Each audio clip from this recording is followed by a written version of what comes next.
Pakistani cricketer Mohammad Irfan इंतकाल कर गए। पाकिस्तान की blind and deaf cricket team के खिलाड़ी मोहम्मद इरफान मुख्तसर आलियत के बाद इंतकाल कर गए। कौमी डेफ क्रिकेट टीम के खिलाड़ी मोहम्मद इरफान गुज़श्ता कुछ अरसे से बीमार थे। वो 31 बरस की उम्र में दार फ़ानी से कूच कर गए हैं, जिसकी तस्दीक हेड कोच उमर फयाज ने भी की है। PCB के तर्जमान के मुताबिक मोहम्मद इरफान के पेट में इन्फेक्शन था। इन्होंने हफ्ते के रोज़ अपनी आखिरी सांसें ली और वो अस्पताल ही में इंतकाल कर गए।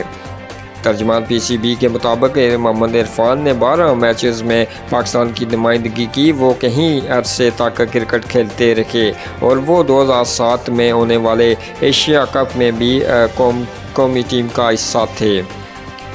पाकिस्तान क्रिकेट बोर्ड PCB ने भी मोहम्मद इरफान के इंतकाल की तस्दीक की है और तज़ियती पैगाम जारी किया है।